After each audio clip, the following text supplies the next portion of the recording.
Comment automatiser son onboarding client? C'est le thème de la vidéo d'aujourd'hui, les amis. Bienvenue si vous ne me connaissez pas encore, je m'appelle Gabriel Leco. Mon métier, c'est d'aider les entrepreneurs à optimiser leur efficacité, leur productivité et leur système grâce à l'intelligence artificielle, les automatisations et les outils digitaux. Et le thème d'aujourd'hui, c'est comment est-ce qu'on peut optimiser, automatiser et rendre un onboarding client beaucoup plus efficace pour les clients et donc améliorer l'expérience client, mais aussi pour nous en termes de temps, d'efficacité et de qualité de ce qu'on délivre. Donc que vous soyez coach, entrepreneur qui vend des services, que ce soit des services physiques ou digitaux d'ailleurs, ou consultant, vous avez possibilité d'optimiser et d'automatiser votre onboarding et donc de rendre l'expérience client beaucoup plus efficace et des clients heureux sont des clients qui restent. Alors très simplement, on va poser un petit calcul là sur le thème de l'onboarding, c'est de se dire que globalement, un onboarding client de qualité, c'est un onboarding dans lequel on va prendre le temps d'expliquer les ressources, de créer un espace client, de prendre le temps d'onboarder la personne correctement, lui expliquer la vision, lui expliquer les prérequis, de quoi on va avoir besoin de sa part, etc. Et c'est un processus qui est relativement chronophage parce que on passe quand même beaucoup de temps déjà à installer les ressources, par exemple les espaces membres, mais aussi simplement à expliquer aux clients ce qu'ils vont avoir besoin de faire et de quoi on a besoin de leur part. Donc je suis parti d'un calcul très simple qui est pour moi assez représentatif de beaucoup de business, de coaching, d'infoprenariat, de consulting, peu importe. C'est que globalement, quand on veut un client satisfait, on va passer minimum 1 ou 2 heures sur un onboarding. Ça comprend la mise en place des ressources, mais aussi des fois un appel, les échanges par message qui sont faits pour que le client puisse comprendre ce qu'il a besoin de comprendre. Et donc, j'ai posé cette moyenne à 2 heures par mois. Ok. Et en imaginant que votre business tourne relativement bien, que vous ayez des clients qui arrivent un peu toutes les semaines, et ben, on peut imaginer voilà, que si vous avez 15 à 20 nouveaux clients par mois qui arrivent, ce qui est plutôt représentatif pardon, d'un business qui fait entre 30 et 100 000 euros par mois, par exemple, et que chaque client vous prend 2 heures sur l'onboarding à chaque fois, et ben, on se retrouve en fait sur un business à 30K par mois, si on calcule le taux horaire sur des semaines normales de 35 heures, à 7 500 euros par mois de taux horaire dépensés uniquement sur les onboarding. Je ne sais pas si c'est clair, c'est un peu compliqué de faire ce calcul-là, mais je l'ai posé en taux horaire pour que ce soit représentatif. C'est-à-dire que ce soit vous ou votre équipe, si votre business fait 30K par mois et que vous passez 2 heures par client sur 15-20 clients par mois à faire de l'onboarding pur, c'est quasiment 7 500 euros, entre 7 500 et 10 000 dépensés uniquement dans de l'onboarding. Alors, c'est pas de l'argent qu'on dépense et qu'on perd, mais c'est du temps perdu qui pourrait être consacré à autre chose. Et ce taux horaire-là est uniquement consacré à faire de l'onboarding. Donc, nous, on a plusieurs choses qu'on peut faire pour avoir un onboarding optimisé, un onboarding plus efficace. Le but de cette vidéo, c'est surtout de vous montrer les possibilités. Il y a plein de manières différentes de le faire parce qu'il n'y a pas de business qui se ressemble. Typiquement, moi j'ai des clients qui sont des paysagistes et des clients qui sont des cabinets d'architectes ou des infopreneurs. Et ben l'onboarding ne va pas du tout se passer de la même manière, les prérequis ne sont pas les mêmes. Par contre, on peut reprendre la logique structurelle dans l'onboarding plus ou moins tout le temps de la même manière. Ce qui va changer derrière, c'est les méthodologies, les outils et le spécifique. Donc, sur cet exemple-là, je suis parti du principe que on avait un business classique, infopreneur, d'accord. Et d'ailleurs, il y a beaucoup de choses qui sont représentatives de plein de business. En tout cas, le fonctionnement est le même. Donc, on part du principe que à la base, avant notre onboarding, on a même un lead, ok? On a un prospect. Ce lead-là, à un moment donné, il faut qu'il soit traqué. Et en fait, c'est le tracking de ce lead-là qui va décider si oui ou non on onboard la personne, ok? Je sais qu'il y a encore beaucoup de business aujourd'hui qui n'utilisent pas de CRM, qui n'utilisent pas de tracker pour leur lead, pour leurs prospects, et simplement pour les statuts commerciaux de leur business. Donc moi, je pars toujours du principe que on a un CRM. Ce CRM-là, moi, très souvent, je vais le faire et je vais l'installer sur Airtable, puisque je trouve que c'est aujourd'hui l'outil le plus polyvalent et le plus complet pour gérer un business. Et moi, tous mes business et tous les business de mes clients sont gérés principalement sur Airtable. Donc, on part du prospect, ok, et on peut imaginer pas mal d'automatisations qui font que, par exemple, un prospect, donc un onboarding, est déclenché une fois que le prospect passe au statut client. Ok, c'est une très bonne manière de créer de la connectivité dans tout ça. On peut utiliser Airtable, on peut utiliser HubSpot, peu importe le CRM. Mais donc ça, c'est l'étape 1, c'est quand même important que je le précise parce qu'il y a beaucoup de gens qui ne traquent pas ça. Une chose que j'aime bien faire, c'est quand on a un client qui arrive au sein d'un accompagnement, au sein d'un business, et bah, on essaie de lui faire au moins un formulaire de prise d'information. Là, j'ai repris l'exemple d'un formulaire pour un business de coaching sportif, ok, mais ça fonctionne globalement de la même manière, c'est juste les questions qui vont être différentes. Dans ce formulaire-là, on va demander toutes les informations nécessaires pour démarrer l'accompagnement, quel qu'il soit, que ce soit des infos financières, que ce soit des infos d'équipe, structurelles, d'objectifs, peu importe. Et en fait, nous, on va se servir de ce formulaire-là, par exemple, pour déclencher une automatisation qui va servir à générer des espaces clients personnalisés. Donc, c'est un des process, une des optimisations que j'avais faites sur un business de coaching, c'est que ce formulaire de coaching-là, une fois qu'il était rempli, avec Tally pour le coup, ça déclenchait en fait un webhook. Donc un webhook, c'est très simplement un petit ping qui est fait sur une automatisation. Et ça peut faire deux choses. En fait, ça déclenche deux choses. La première, c'est qu'on peut avoir de la création de contrats en automatique. Ok, quand vous avez toutes les informations de vos clients qui sont stockées quelque part, que ce soit directement dans le formulaire ici, ou alors que ce soit dans la base prospect, peu importe le CRM que vous utilisez, vous devriez avoir la possibilité de créer du contrat en automatique et de créer du lead en automatique. Enfin, du lead, de créer du devis et du contrat en automatique, par exemple. Moi, c'est une chose que je fais là avec un client actuel qui est justement qui a beaucoup de devis assez spécifiques parce qu'il est paysagiste, c'est qu'on a de la création de devis qui se fait en automatique. Ok, et donc, une fois que notre prospect aurait rempli ce formulaire-là, on peut imaginer notre création de devis, notre création de contrat qui récupère toutes les informations, que ce soit le numéro de téléphone, l'email, l'adresse, les besoins spécifiques du contrat ou du projet, et générer un contrat en automatique, puis envoyer une petite notification sur Slack. Bon, alors là, c'est pas une notification spécifique à ça, mais moi, j'aime beaucoup utiliser Slack parce que je trouve que ça permet de décentraliser un petit peu toute la partie notification et peu importe ce qui se passe au sein du business, d'avoir bah, un centre, un hub de notification où on sait un peu globalement ce qui se passe, notamment quand on est plusieurs dans l'équipe. Ok, ce que j'aurais pu rajouter là, je crois que je l'ai mis d'ailleurs juste après, hop, ouais, exactement. C'est la partie création d'espaces personnalisés. Donc, globalement, si on reprend les étapes, boum, je remplis mon formulaire, on va avoir le devis et le contrat qui va être généré en automatique. Ensuite, pour la signature de documents, bon, il y a plein de plateformes différentes. Ça, généralement, ça se fait plutôt à la main. Il y a des optimisations et des automes qui permettent de gérer ça de manière un peu plus automatisée, mais c'est quand même globalement souvent du taf fait à la main. Donc le client va recevoir son contrat ou son document, il va le signer, vous allez être notifié. Ensuite, ce qui peut se passer, c'est que nous, on va pouvoir automatiser la partie envoi de facture. Alors là, bon, si vous voyez des petits nodes rouges, c'est parce que j'ai copié l'automatisation, mais j'ai pas forcément réassocié tout ça au bon compte, mais l'autome fonctionne de cette manière-là. Donc l'idée, c'est de se dire que une des choses qui prend le plus de temps, ce que nous, on voit le plus au sein de notre accompagnement, c'est que très souvent, les parties génération de factures, génération de contrats, génération de devis sont les parties les plus chronophages. Ok, pour peu que vous ayez un petit peu de volume et que vous ayez entre 5 et 15-20 clients qui rentrent par mois, c'est quelque chose qui peut très rapidement prendre des heures et des heures. Sauf qu'il y a plein de manières de l'automatiser. Ok, on peut automatiser la création des devis, on peut automatiser l'envoi des devis dans celle-ci, par exemple, c'est quelque chose que j'ai mis en place récemment avec un client.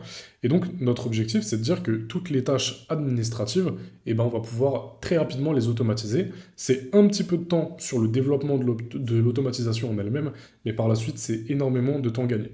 Et donc, voilà, on peut imaginer que, hop, là, j'envoie ma facture en automatique et qu'elle part par email, du coup, à mon client qui, encore une fois, va être stocké dans le Airtable ici, où j'ai toutes les informations de mon client qui sont stockées.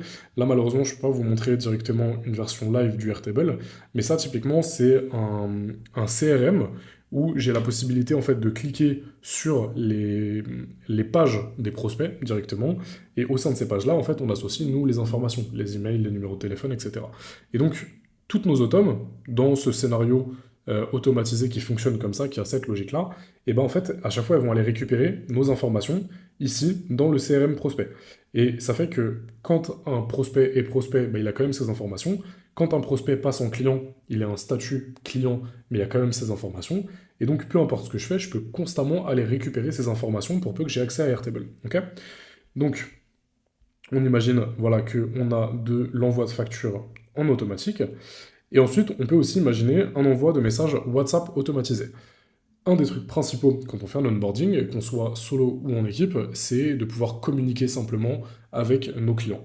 Il Il y a des gens qui le font à travers Notion, il y a des gens qui le font à travers Telegram, il y a des gens qui le font uniquement à travers Slack. Moi, je trouve qu'une des manières les plus personnalisées et les plus sympas de le faire, ça reste quand même de faire du WhatsApp. Mais on peut aussi automatiser l'envoi des messages WhatsApp. Et donc là, on peut envisager que quand mon client est ajouté, qu'il a signé, qu'il a payé, qu'il a rempli son formulaire, il va recevoir automatiquement une notification ou un message sur WhatsApp où il va avoir typiquement les infos d'accès sur un espace Notion personnalisé et puis peut-être quelques ressources supplémentaires si jamais il en a besoin. Ok. Typiquement, hop, quand le message est envoyé, nous on peut se faire un petit message sur Slack ici aussi. Ensuite, la partie que je trouve fun, que moi j'ai beaucoup aimé développer quand je l'ai fait à l'époque, c'est la partie création d'espaces personnalisés. C'est extrêmement important d'avoir un espace sur lequel les clients peuvent avoir de la documentation, ils peuvent interagir, ils peuvent vous poser des questions et ils peuvent accéder aux différents liens et documents dont ils ont besoin au cours de votre travail ensemble. Je trouve que Notion, c'est probablement une des meilleures plateformes pour faire ça.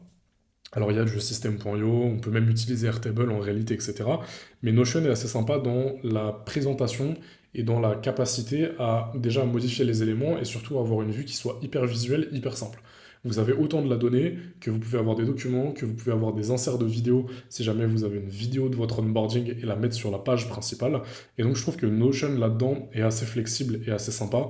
Je connais très peu de monde qui n'utilise pas Notion aujourd'hui en 2025, mais par contre, ce que peu de gens font, c'est la capacité à créer et à dupliquer des templates d'espaces personnalisés et à les personnaliser pendant l'automatisation. Je m'explique.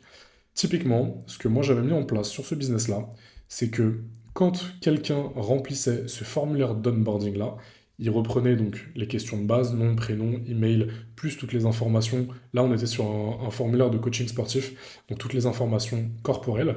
Et bah, une fois que le formulaire était validé par la personne, automatiquement, notre autom, qui est juste, hop, qui est juste ici, elle venait en fait récupérer les informations au sein du formulaire et créer une page Notion au sein d'une database de clients. Et donc en fait, on avait une base de clients actifs ici. Et cette base de clients actifs là, elle avait une nouvelle page personnalisée qui était apparue, qui ressemblait à une page comme ça. Alors elle était un peu différente, c'est un autre modèle, mais qui ressemblait à une page comme ça et qui là était 100% personnalisée. Et on avait en fait le nom qui était arrivé, on avait les informations personnelles, on avait les emails et la personne recevait du coup son accès d'espace personnalisé avec les différentes pages, avec les calendriers, avec les process dont il avait besoin, etc.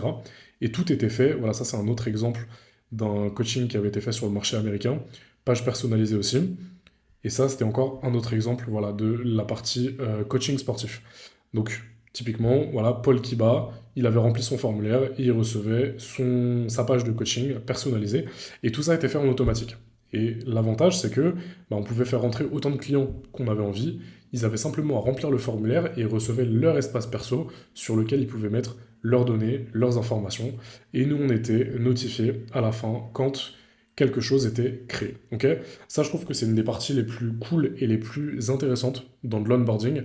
C'est notre capacité à chaque fois qu'il y a quelqu'un qui rentre, on va lui créer de la ressource, on va lui créer un espace, on va lui créer quelque chose où il va le recevoir et il va être content de faire partie du truc.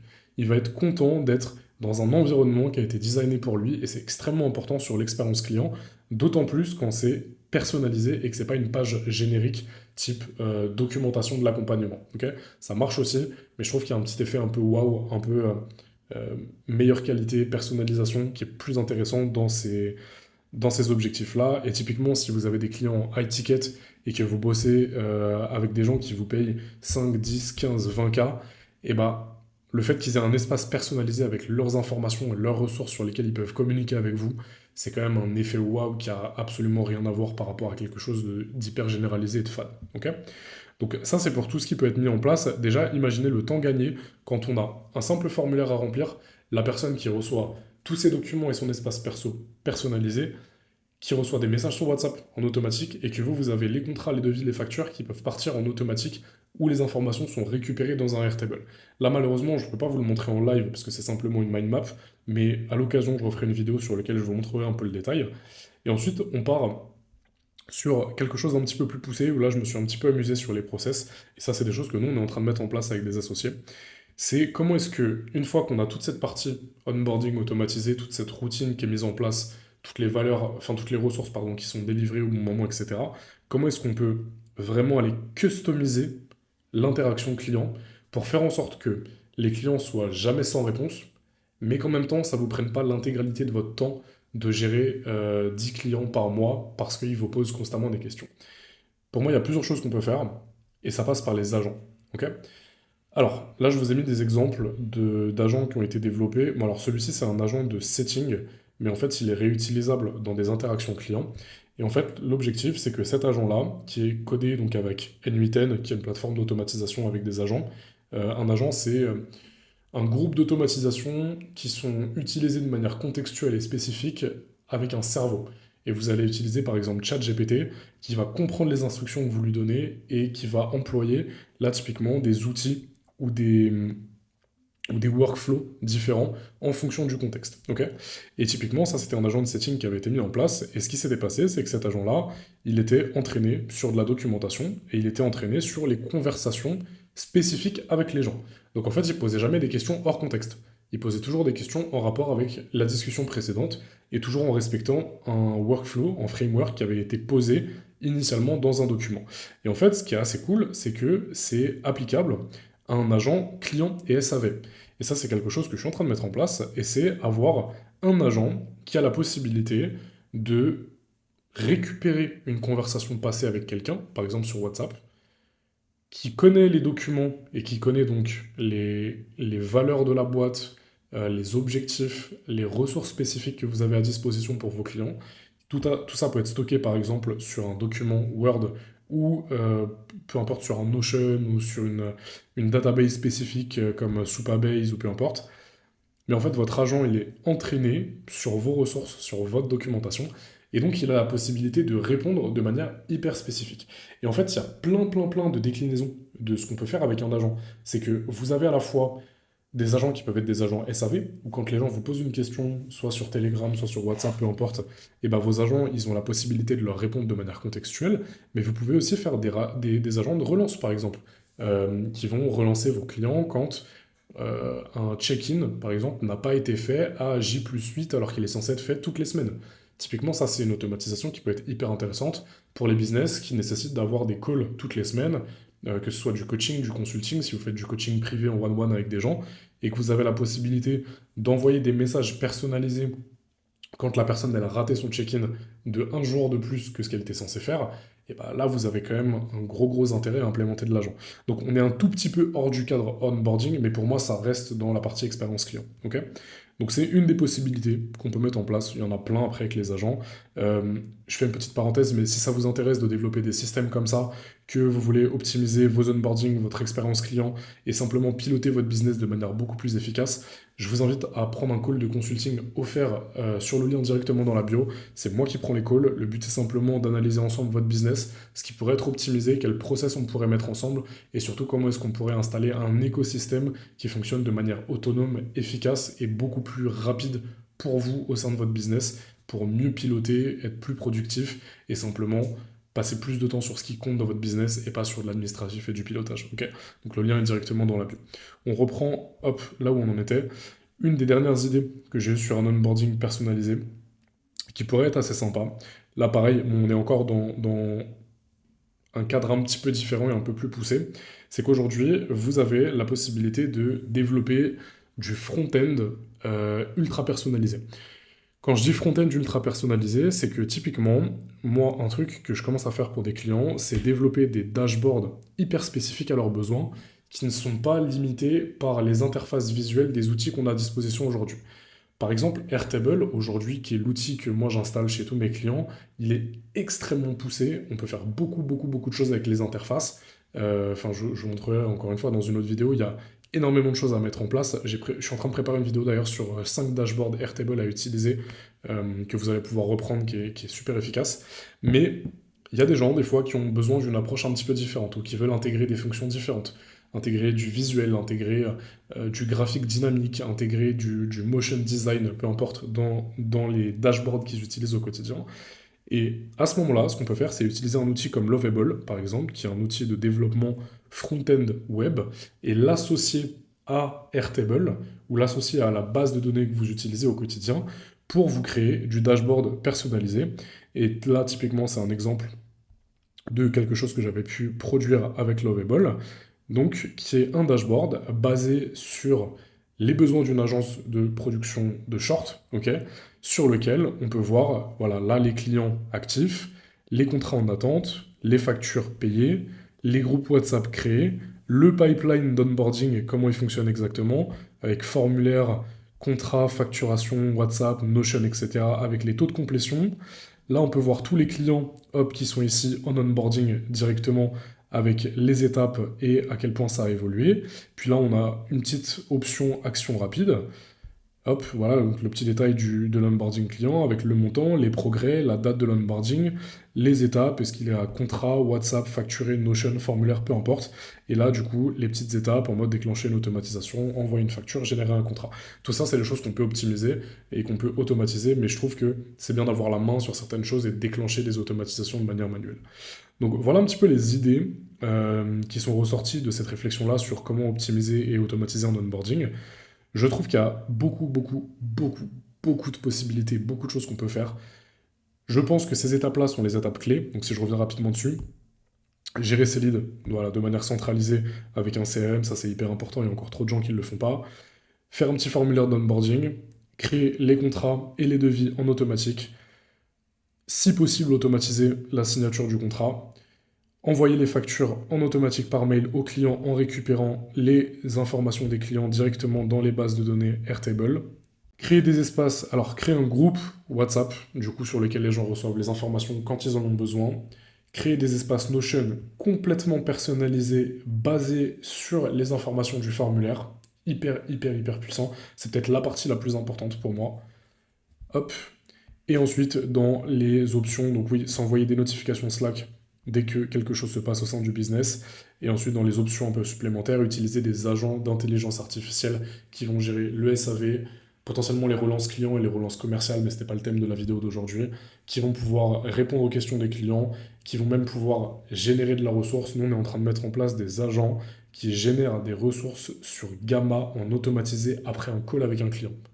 Parce que à partir du moment où on a accès aux API, on a accès à ce qui se passe derrière, et ben on peut absolument tout faire. Et donc typiquement, on est en train de mettre en place un agent qui va récupérer les informations des calls, passer par GPT, générer un résumé et générer une présentation Gamma complètement automatisée pour les clients. Énormément de possibilités là-dedans. Et voilà, qu'est-ce qu'on peut faire? On peut faire du dashboard personnalisé pour les gens qui ne veulent pas utiliser les interfaces classiques des ERP ou de Airtable ou peu importe.